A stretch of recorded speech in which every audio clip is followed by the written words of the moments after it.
باللہ من الشیطان اللعین الرجیم بسم اللہ الرحمن الرحیم الحمد للہ رب العالمین والصلاة والسلام علی اشرف الانبیاء والمرسلین وعلی آلہ الطیبین الطاہرین المعصومین المظلومین اما بعد وقد قال اللہ سبحانہ وتعالی فی کتابہ المجید وفرقانہ الحمید وقولہ الحق وهو اصدق الصادقین بسم اللہ الرحمن الرحیم لو کانوا یؤمنون باللہ والنبی وما انزل الیہ ما اتخذوہم اولیاء ولکن کثیرا منہم فاسقون صدق اللہ العلی العظیم سلام علیکم ورحمۃ اللہ وبرکاتہ۔ اللہ تبارک و تعالیٰ کا شکر ہے کہ آج کی چوتھی آیت کی تلاوت کا شرف میں نے حاصل کیا، جو سورہ مبارکہ مائدہ کی آیت نمبر 81 ہے، اور جس کا ترجمہ یہ ہے کہ اگر وہ اللہ اور نبی ان کی طرف نازل کردہ کتاب پر ایمان رکھتے تو ایسے لوگوں سے دوستی نہ کرتے، مگر ان میں سے اکثر لوگ فاسق ہیں۔ یہ جو ترا کثیر منہم قرآن کی اس آیت میں بیان کیا گیا ہے، اس سے مراد یہ کہ اے رسول صلی اللہ علیہ وسلم، آپ صلی اللہ علیہ وسلم اپنے معاصر بنی اسرائیل کو دیکھتے ہیں کہ وہ آپ صلی اللہ علیہ وسلم کے مقابلے میں کافروں سے دوستی کرتے ہیں، اور آپ صلی اللہ علیہ وسلم کے خلاف جنگ کرنے کے لیے ان کی مدد کرتے ہیں، حالانکہ آپ صلی اللہ علیہ وسلم ان کی کتاب پر ایمان رکھتے اور ان کی کتاب کی تصدیق کرتے ہیں۔ مشرکین تو ان کی کتاب پر ایمان نہیں رکھتے۔ پھر کہا گیا کہ وَلَوْ كَانُوا يُؤْمِنُونَ، یعنی اگر یہ لوگ اللہ اور نبی پر ایمان رکھتے، خواہ خود حضرت موسیٰ علیہ السلام پر ایمان رکھتے، تو وہ حضرت موسیٰ علیہ السلام کے منکرین سے دوستی نہ کرتے۔ سلسلہ آیات اہل کتاب خاص کر یہودیوں کے بارے میں ہے، لہذا آیت میں النبی سے مراد حضرت موسیٰ علیہ السلام ہی ہو سکتے ہیں۔ وَلَكِنَّ كَثِيرًا مِّنْهُمْ فَاسِقُونَ، یعنی یہودیوں میں بہت سے لوگ خود حضرت موسیٰ علیہ السلام پر ایمان کے تقاضوں کی خلاف ورزی کر کے فاسق ہو گئے ہیں۔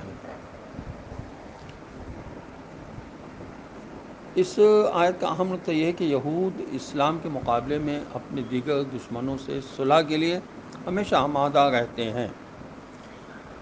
اب جو تھوڑا وقت بچا ہے وہ میں توضیح المسائل سے مسائل پڑھ رہا ہوں، اور اب تک الحمدللہ زمین کے مسائل کی بات چل گئی ہے، اور مسئلہ نمبر 177 تک پڑھ چکا ہوں۔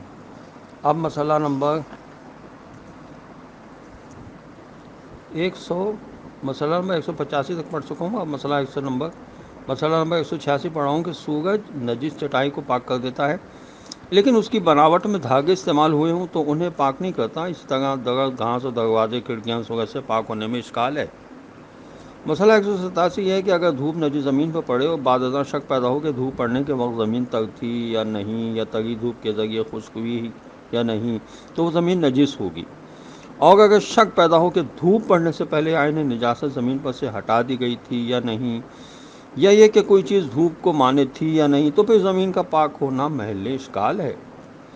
مسئلہ 188 یہ ہے کہ اگر دھوپ نجس دیوار کی ایک طرف پڑے اور اس کے ذریعے دیوار کی وہ جانب بھی خشک ہو جائے جس پر دھوپ نہیں پڑی، تو بعید نہیں کہ دیوار دونوں طرف سے پاک ہو جائے، لیکن اگر ایک دن اس کے ظاہری حصے کو خشک کرے اور اگلے دن باطنی حصے کو خشک کرے تو صرف اس کا ظاہری حصہ پاک ہوگا۔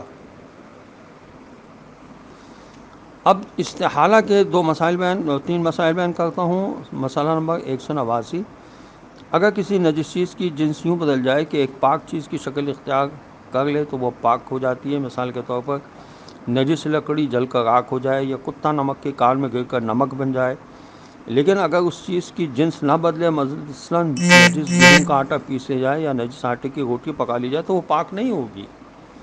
یہ میں مسائل بیان نہیں کر رہا ہوں بلکہ پڑھ رہا ہوں۔ مسئلہ نمبر 190 پڑھ رہا ہوں کہ مٹی کا کوزہ اور دوسری ایسی چیزیں جو نجس مٹی سے بنائی جائیں نجس ہیں، لیکن وہ کوئلہ جو نجس لکڑی سے تیار کیا جائے، اگر اس میں لکڑی کی کوئی خاصیت باقی نہ رہے تو وہ پاک ہے۔ اگر نجس مٹی کو آگ میں پکا کر اینٹ یا پتھر کا مٹکا وغیرہ بنا لیا جائے تو احتیاطی واجب کی بنا پر نجس ہے۔ مسئلہ 191 یہ ہے کہ ایسی نجس چیز جس کے متعلق علم نہ ہو کہ آیا اس کا استحالہ ہوا یا نہیں، یعنی جنس بدلی ہے یا نہیں، نجس ہے۔ اب انقلاب کے مسائل شروع ہو گئے ہیں۔ مسئلہ 192 یہ ہے کہ اگر شراب خود بخود یا کوئی چیز ملانے سے، مثلا سرکہ اور نمک ملانے سے سرکہ بن جائے تو پاک ہو جاتی ہے۔ وآخر دعوانا الحمد للہ رب العالمین، والسلام علیکم ورحمۃ اللہ وبرکاتہ۔